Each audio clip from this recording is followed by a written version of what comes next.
Despite its intentions, rent control has been a subject of controversy among landlords and policymakers alike.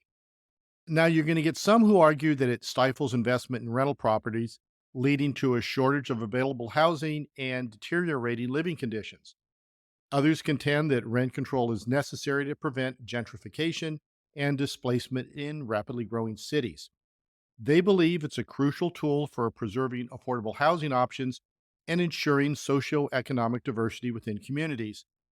But ultimately, the effectiveness of rent control depends on various factors, including the local housing market, the specifics of the regulations, and how they're implemented and enforced. However, and you knew it was coming, rent control is not the solution it appears to be on the surface. Welcome to your Landlord Resource Podcast.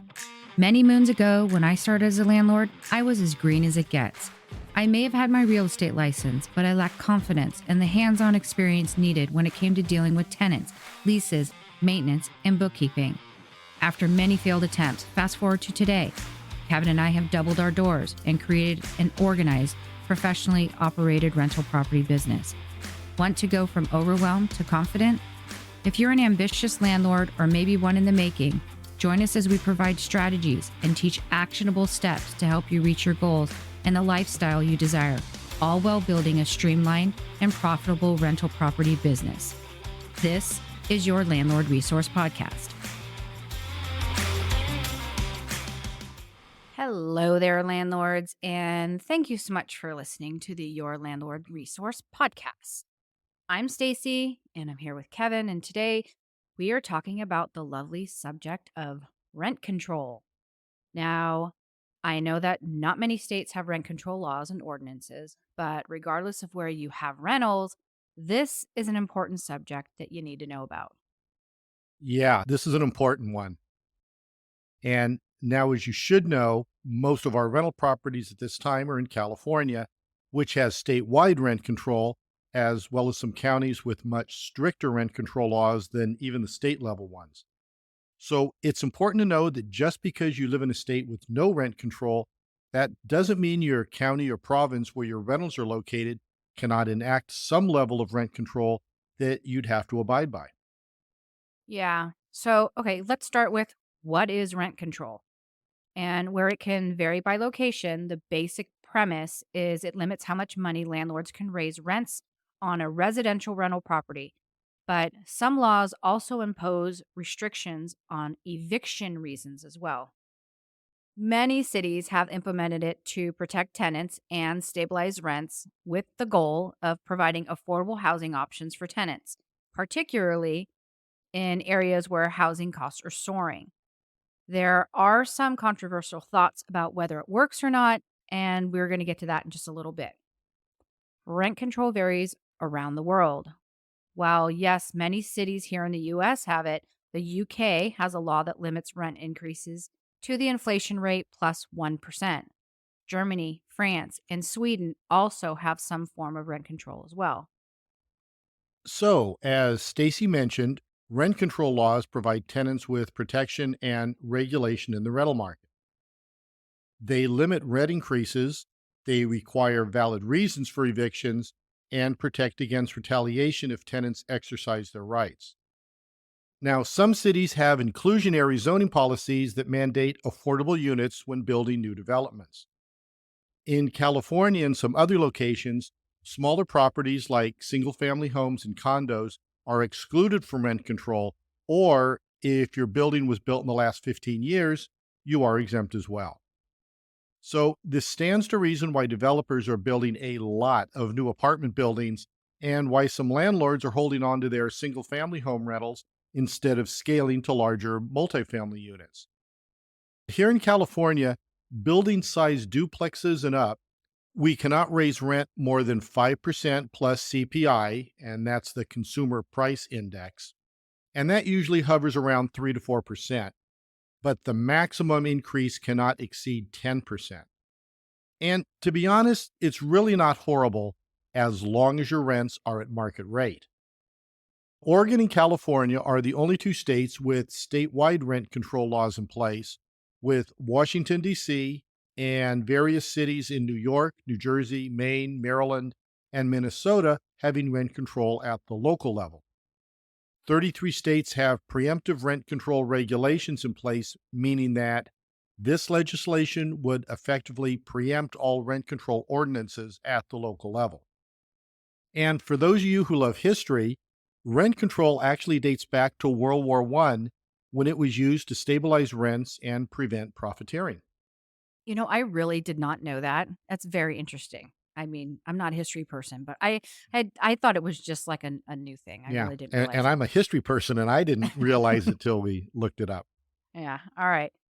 So, as you can imagine, rent control has a big effect on landlords because you are limited on how much you can raise rents.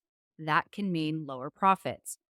And because tenants may stay longer due to this reduced rental rate, you may have more wear and tear and thus increased costs for repairs. Rent control can affect your plan to grow your investments or maintain your properties as well. But where we really see the effects of rent control is when rents are not raised annually and then a landlord tries to play catch up. And we see this a lot with older landlords and no age discrimination going on. But rental property owners who have owned their rentals for like 30 or 40 years and have little or no debt service are fine with getting significantly lower than market rents for their units. They are not scaling any longer and they are just happy collecting rent and not having to answer the phone with tenant requests. And let me clarify, this is because they have tenants who have been in their rentals forever and likely never ask for repairs, and nor does the landlord go in and do regular inspections to check on the place. Tenants know when they have a good thing going and certainly are not going to complain about a broken cabinet door or dirty carpets for the fear that they're going to get their rents hiked up. I have a family member who is just like this, and he has stated that he just needs X amount of money coming in, so he rather not raise the rents and chance losing that tenant. He never does inspections, and this is on 2 to 3 year leases that he signs. And for single family homes, not raising rent is fine if you don't need the money or are not business minded enough to care about the profits. Because when you go to sell that rental, the chance of it continuing as a rental property is much lower. So the person buying likely could care less about what the income is that it earns. For multifamily, though, this low rent becomes a real problem. And Kevin and I are seeing this a lot when we're looking for new properties. If your rents are way too low and the building is rent controlled, you will have to cut your selling price down to make the property attractive to buyers. It is likely that they will have to take out a loan to buy it, and the rental income may not cover all the expenses for the new owner. And our point here is that if there is any chance that rent control can come to your area, please keep your rents up to market rate. So, if you decide to sell at any point, your building is going to be competitive. Yeah, absolutely. You want to keep your rents at or just below market rate. Now, some other tips would be to add value added services like storage lockers, high speed internet, communal washer and dryers, or anything else you can get an additional fee for. Allowing pets, if you currently don't, also increases your profit, as well as charging administrative fees and implementing utility sharing. Costs are rising fast for everyone, landlords included, so covering costs for utilities and fees for software to operate your business are very reasonable expenses to have your tenants cover.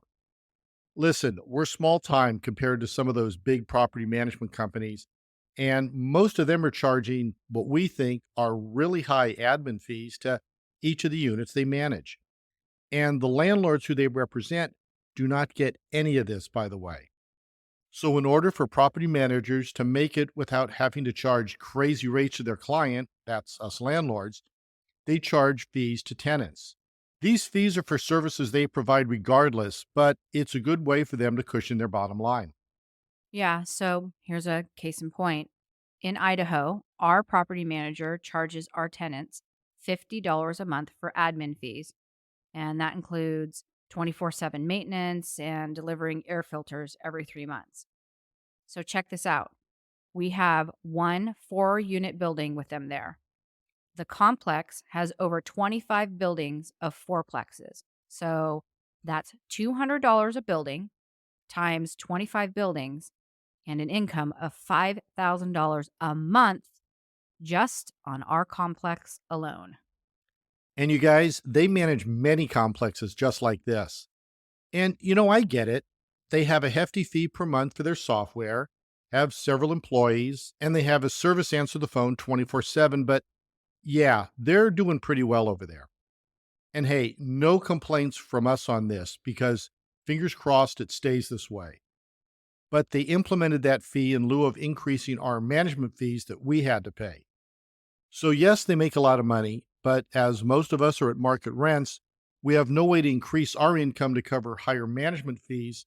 So, if we had to pick charging the tenants more and leaving our expenses alone, you know which one we're going to choose. We kind of got off on a little side issue, but the point is you can make money other ways than just by charging rent. Some investors will get creative and diversify their rental portfolio to hold commercial buildings, or they might pivot to short term or mid term rentals so they can avoid falling under the confines of rent control.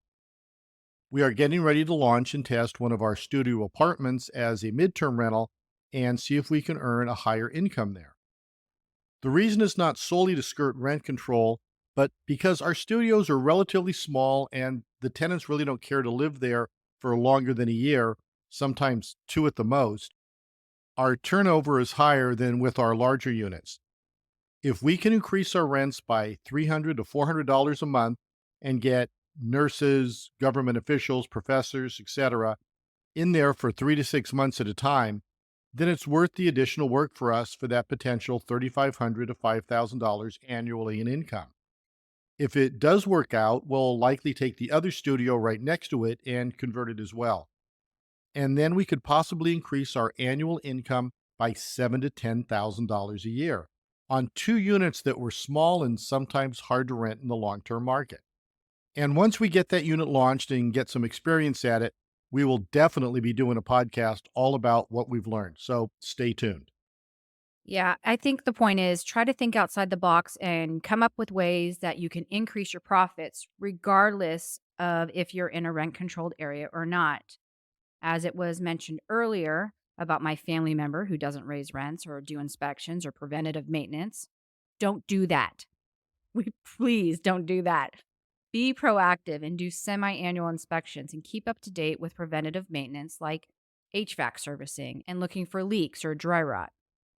Give good customer service and respond quickly to tenant requests as soon as you can. Build trust with your tenants and show them that you give a crap about your units and the home that you provide for them to live in. Then, when you do have to do a rent increase, they're less likely to balk or move out. Tenants know when they have a good landlord who creates a secure space for them. Okay, so because rent control laws can be really tricky to understand, have a relationship with a real estate lawyer to advise you. Because in the beginning, we leaned hard on our attorney for guidance on what we could or could not do without violating any landlord tenant laws. And I'll tell you, there was a few times we clearly violated it, and we were so lucky that we didn't have any repercussions from it. A lot of rent control laws will include eviction limitations, and that just sucks. You really need to dot your I's and cross your T's to make sure that your eviction is executed just right if your investment sits in a rent controlled area. And if I'm being honest, just opt for a different option like cash for keys or do a tenant buyout if you can to avoid eviction because once the courts get involved, it can go south very quickly. And where cash for keys or tenant buyouts can be expensive, so can evictions. And evictions can also take months to complete, with many tenants leaving angry and just destroying the property. When you take the cash you would have to pay to process an eviction and give it to the tenant to get them out, you increase your chances of getting your unit back in decent condition. And hey, we did a podcast all about this subject. I believe it's episode 38 called Avoid Evictions with Tenant Buyouts That Work. We'll link that in the show notes for you to check out. And the last point we want to make about managing rentals in general but especially in rent controlled areas, is to have a solid lease. You guys, our lease is, now hold on to your hat, 45 pages. Rent control can dictate how much you can increase rent and put restrictions on evictions, but if there is a loophole to be had, you better believe it's in our lease. The lease is the only way for landlords to protect themselves and their assets, so make sure your lease includes specifications about anything and everything that can be considered a violation so you have a reason to not renew a lease if needed. And don't think I'm talking about not renewing a lease because someone didn't clean the lint filter on the clothes dryer. I'm talking about if they are negligent and there's mold growth or there's extreme damage to your unit. Because here in California, you can't just not renew someone's lease. There must be quote unquote just cause. And quite frankly, it makes it pretty tough to get a tenant out who has not committed a serious lease violation. So, for that tenant who was in our studio and there was an unreported flood, that is reason enough not to renew a lease. Same goes with the unreported fruit fly infestation he had. But if all he had was the absolute filth the guy lived in, we could not have removed him because he was an alcoholic and they are protected under fair housing. But because there was a health and sanitary issue, we were able not to renew his lease. We also didn't charge him more than retaining his security deposit so that we could get him out faster and cleaner. Just cause in California includes using the rental for yourself or immediate family member who has to stay there at least 2 years, or if you're going to do a major remodel that would require them to move out. And then you have to offer the rental back to that tenant once the remodel is completed. And you have to prove significant improvements were completed and you just didn't say you're going to remodel and then did nothing. So, thank you so much to those jerks who got tenants out to remodel and then didn't, but instead just got another tenant in their unit at a much higher rate because now we all have more regulations to abide by. Yep. And we've all heard about that little elderly lady who got evicted and the landlord did nothing to help them and kicked him to the curb. I mean, people can be brutal, so just don't be that person. All we're saying is be a stand up person, consider the circumstances, and do your best to work with a tenant as long as you possibly can. All right, we're going to switch gears here and discuss whether implementing rent control to stabilize rents actually works or not. So let's start with the fact that in a recent poll, two-thirds of housing providers would not consider investing in markets with strict rent control policies. Case in point, about a month ago, I was involved with the sale of an eightplex here in California, Northern California, here in the San Francisco Bay Area. The person selling the inherited property did not want to deal with the building because a person who previously was managing the property failed to raise rents on a regular basis, leaving them severely under market rate. It would take a lot of cash to buy out those tenants or years to increase rents to market rate. And remember what I just said, it takes a lot of cash to buy out those tenants. And who knows where California is going to be going with their statewide landlord laws. So they decided to cut bait and move on. The person who ultimately ended up buying the property was coming from a 1031 exchange in San Francisco. And San Francisco, if you did not know, implemented rent control back in 1979. And for reference, I was 9 years old. I'm now 53. So that happened a long time ago. And the city has gotten stricter as time has passed. And let me jump in here and clarify that where California as a state has rent control laws, San Francisco has their own laws, which are much harder for rental property owners and investors to work with. The state rent control law is absolutely workable, where San Francisco's is pretty rough. Exactly right.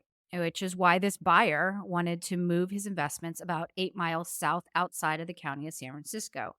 He wanted to continue to self manage his rental property, but wanted to get away from the confines of San Francisco's extremely strict landlord tenant laws. He had sold his San Francisco investment for somewhere around 2.3 million and 1031 exchanged it for this eightplex and paid around 1.7 million.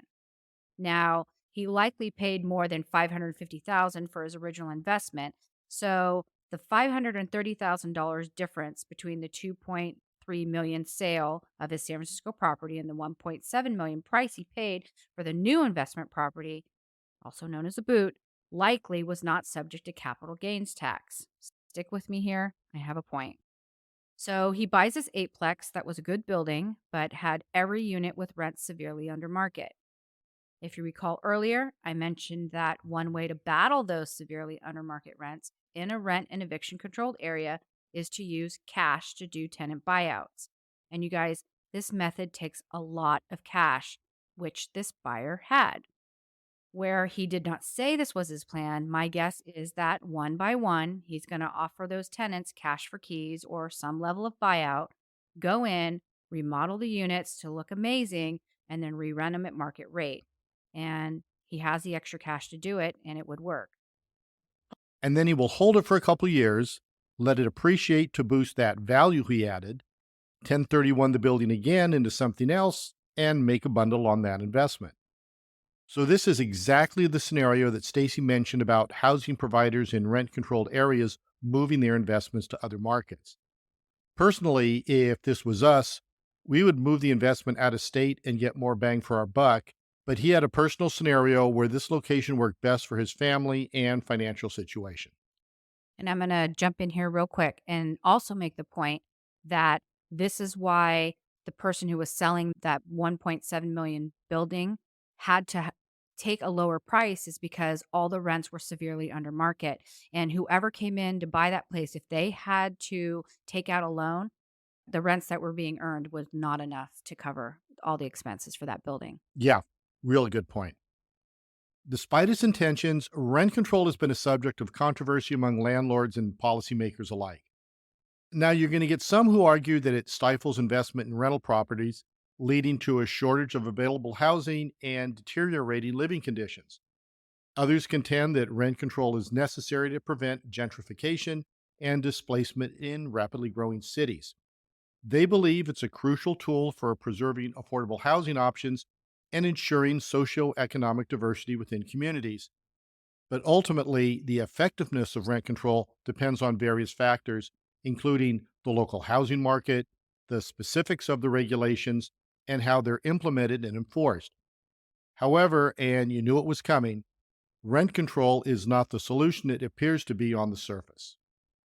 According to Leah Cuffey, the National Apartment Association Director of Advocacy Research, and I quote, "It has been proven that while well intended, rent control policies work against their intended purpose and ultimately hurt renters, housing providers, and communities." She continued with saying, "The latest data reinforces what we already know. The U.S. cannot afford to pursue housing policies like rent control if we are to meet demand for 4.3 million new apartments by 2035. More than half of housing providers today are small business owners, and our data shows that rent control deters providers from investing and developing in those markets. Squeezing housing providers with these strict regulations risks lowering current supply and limiting future growth, creating a volatile environment for affordable housing across the U.S. and ultimately doing more harm than good for renters." Yeah, there's been a lot of research on rent control, and I'm going to go off here for a little bit. Up in Sacramento, around our sixplex that we have up there, they are building all kinds of new apartments. And those apartments are beautiful with a lot of amenities and really high prices. And I think that's what they're talking about when it comes to affordability, because people, when they build these new buildings, most people can't afford those. A recent online survey showed that 75% of respondents indicated a desire for policies that increase funding for local programs by attracting more residential and commercial development. And kind of hard to do when there's a mass exodus of investors from rent controlled areas. Oh, and nearly half of those respondents incorrectly believe that rent control is targeted to only help low and moderate income renters. So, here are some unintended consequences of rent control policies. It reduces the incentive to develop new rental housing. And California, as a state, has tried to combat this by making buildings 15 years old or newer exempt, but that doesn't matter in the 12 major cities that have their own stricter rent control laws like San Francisco, San Jose, and Los Angeles.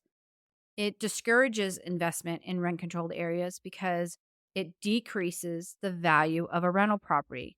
67% of housing providers say that they would absolutely not invest in a market with rent control policies. And one thing we definitely have seen is that limiting how much rents can increase deters maintenance and improvement spending. Rental property owners are faced with the difficult financial strain of absorbing essential maintenance costs and are forced to reduce investments in improvements and non essential maintenance. Over 60% of housing providers have deferred or expect to defer non essential maintenance and improvements due to rent control.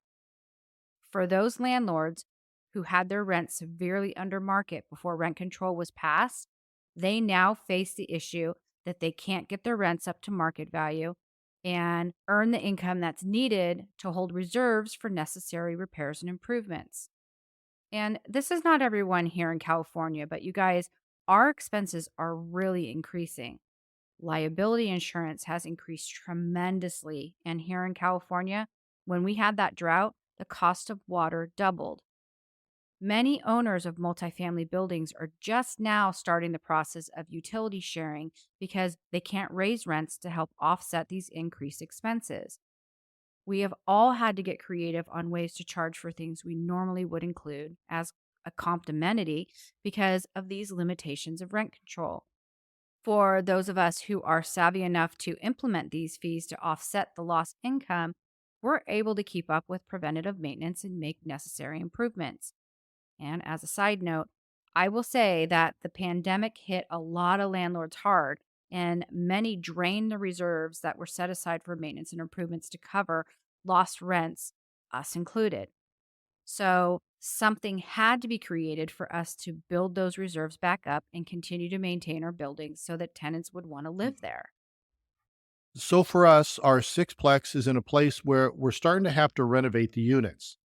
They're getting pretty worn out, and by not keeping them updated, it affects how much we can rent them for when we get a vacancy.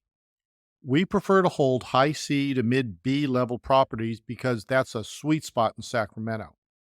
Many of the units are really outdated and need major improvements, or they're brand new Class A units with a bunch of amenities and super high rents. We are right in the middle, and there are very few of us, so there's not much competition.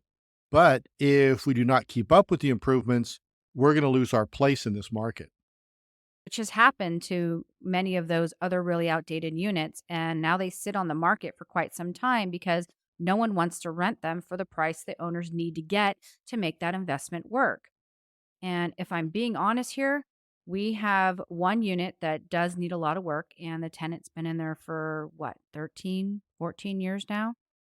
His unit's not necessarily under market rate right now because it needs so much work, but we are also of the mindset that if we raise his rent and he decides to leave, we're looking at $10,000, $15,000 of improvements that need to be done. Where his unit has newer appliances, our other units have had new flooring, remodeled bathrooms, and improvements made to the kitchens. And his unit needs all that and more. And yes, we can then rent the unit for more, but given he's only a couple $100 below market rent, the work and financial commitment it's going to take to renovate his unit just to get another couple $1,000s a year in rent, it, for us, it's not worth it right now. Yep, it really becomes a vicious cycle, which leads me to the next consequence of rent control, and that it leads investors to sell. With the mounting costs of doing business, rental property owners are feeling a great strain trying to stay afloat under rent control policies. Now, some example of these increased costs are insurance, labor, utilities, installation and construction services, and accounting and reporting costs related to rent control. Without the ability to adjust rent to cover increased costs, 54% of housing providers say they expect to sell some assets or may consider it as a result of rent control. They can't keep afloat, so they sell their investment off at a reduced price, likely way more than they paid, but still not near as much as they could have gotten with market rents in an approved property. And for the most part, these are smaller real estate investors who have fewer resources available to handle these increased operational costs. So, as the survey we discussed earlier mentioned, that a majority of polled thought that rent control was only for low to moderate income renters. But studies have shown that rent control subsidizes high income residents as well. Here's a case in point. That tenant that Stacy mentioned that has been living with us for 10 or 13 years, he makes about as much money as we do. There's no reason he has to stay, but he could certainly afford one of those brand new Class A properties around the corner from us, but those don't fall under rent control. He knows that if he stays put, his rent cannot go up more than 8 to 10%, which is a real steal compared to the rental rates of the newer units. And that right there leads me to a consequence that many did not expect, and that is that rent control actually decreases housing options for low income households. Due to undermarket rates, renters in rent controlled properties have less incentive to move as their lifestyle changes. In an unregulated market, households often look to upgrade housing when they realized increased income or expand their families. In a regulated market, those households often choose to stay put longer, reducing mobility and housing options, not to mention the negative effect it has for those entering the rental market. Once someone moves out, landlords of rent controlled units jump in at the chance to raise rates as high as the market allows to recoup the lost increase in rents. So most people cannot afford these higher rates, our kids included, which is why they've pretty much been forced out of the area to states where they can't afford to live. Now, our youngest son, who just graduated from college last year, is living at home because unless he wants to go back to living in a two-bedroom apartment that he shares with a couple of other people, he can't afford the $2,500 to rent an apartment in the Bay Area. Yes. And to be honest, we prefer that he lives at home and save his money so he can work towards buying something instead of renting, like our kid number two did. He banked every dollar he made for 18 months after college graduation while living at home. Then he moved to Idaho, where his buddies were, and he bought a home eventually. Now he is working on buying his first investment property. So, unless people entering the rental market have help, starting out on their own in rent controlled areas is really tough. All right, a couple of more smaller issues that have come up is like we mentioned earlier, real estate investors who own buildings with rents way below market and that need improvements will sell their properties below market rate. And this hurts the city and county by way of property taxes. Rent control can lower the value of a property, and as a result, owners pay less property taxes and the government ultimately collects less revenue. Property taxes are an essential source of tax revenue for local governments as they fund infrastructure, schools, parks, transportation, and other needs. The vast majority, 75%, of Americans who want to better fund local programs are looking for policies that attract more residential and commercial development, which, as we have stated, is on the decline in rent controlled cities. The last point that we want to make is that tenants who are living in these below market rentals may sublet their units at market rate for profit or Airbnb them instead of living in the unit themselves. And this is because many landlords do not have tenants sign renewal agreements that would allow them to add a no subletting clause into their lease agreement, which is a common clause in most state specific leases these days. You guys, landlord tenant laws change every year, and tenants find loopholes to get around things, much like subletting their unit for a profit. If you cannot or do not wish to raise rent on a tenant, please, please, please have them sign an updated lease or a month to month agreement each year. Those leases are in place to protect you and your assets. So, if you guys need a state specific lease, go ahead and check out Easy Landlord Forms. That's all they do is forms for rental property owners. They have over 200 free forms for any of us to use. That's with their free account. and you only pay if you need something state specific. You can buy them on an as needed basis. You can pay for a monthly membership fee, or you can pay a one time fee for lifetime forms, which is actually a really good deal. And they have provided us with a 15% discount code that you can use on any purchase, including the lifetime forms offer. So we'll put that in the link and the code also in our show notes so you can check it out. All right, so let me recap here a little bit. Rent control is nothing new, but is something that was developed to help stabilize rents in areas or during times of huge housing market increases. Where it was created to help the lower to mid income households and does for those already in the market, it really does no favors for landlords nor for those who have yet to enter the market.